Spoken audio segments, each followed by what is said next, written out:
It was a crazy night at the Garden Wednesday that saw Knick legend hauled out of the arena by security, handcuffed and taken to jail in front of a stunned star-studded crowd just a few feet from Garden chairman James Dolan.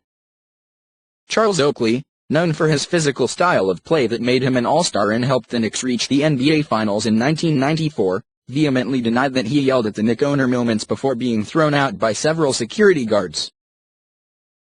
Oakley told the Daily News moments after being released from Midtown South police station at around midnight that the Garden security asked him to leave because Dolan did not want him there. "I was there for 4 minutes," Oakley said late Wednesday night. "I didn't say anything to him. I swear on my mother.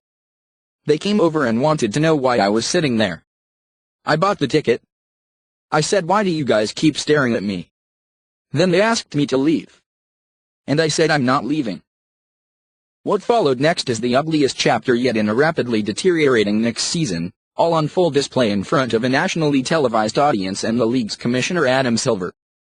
Oakley was confronted by security, forcefully shoving one guard and appearing to strike another before he was physically removed from the stands. However, sources at the Garden and police sources dispute Oakley's account of the altercation, saying the scuffle was provoked by the former Knick yelling at his longtime nemesis Dolan.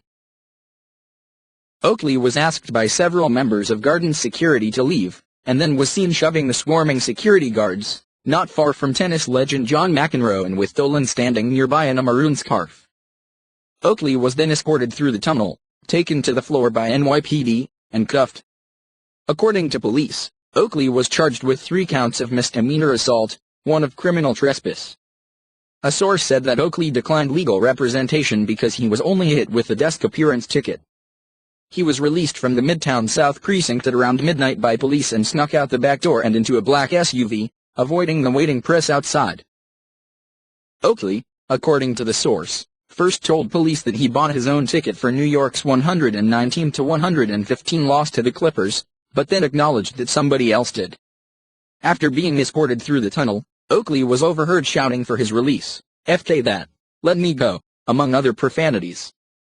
He was also shouting about Dolan, and witnesses told the news that Phil Jackson unsuccessfully tried to calm down the emotional Oakley. After Oakley was taken away by police, Chris Rock was spotted waking through hallway asking, "What the hell happened?" The Knicks released a statement calling Oakley's behavior highly inappropriate and completely abusive. "He was a great Knick and we hope he gets some help soon." One fan, Andrew Hurst, who was sitting several rows behind Oakley, told the Daily News the former Knick clearly looked wasted. 100%. "And he was definitely upset about something," Hurst said. "He was shoving some security guards, some guy in an orange tie. And then he fell to the ground for like 15 seconds. And when he got back up, you could see, he was just agitated at everything. He started pushing everybody, and then he started pushing security really hard, people to the ground. And that's when 10 people kind of jumped in and he started freaking out." However, another fan witness, Ian Schaefer, said Oakley appeared calm until the melee. "He took off his watch and asked somebody to hold his watch," Schaefer said. "It didn't look like he started anything, to be honest. It looked like he was provoked in some way, because it didn't look like there was any build-up to anything happening." Oakley has a contentious history with Dolan and has been excluded from invitations and tributes reserved for former players. The team's slogan, "Once a Knick, always a Knick," hasn't applied to the former All-Star.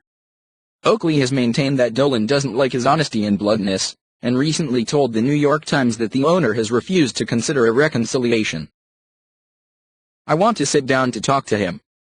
I want me and him in a room. And lock the door," Oakley said. "Lock that door. I mean, he can have the police outside the door."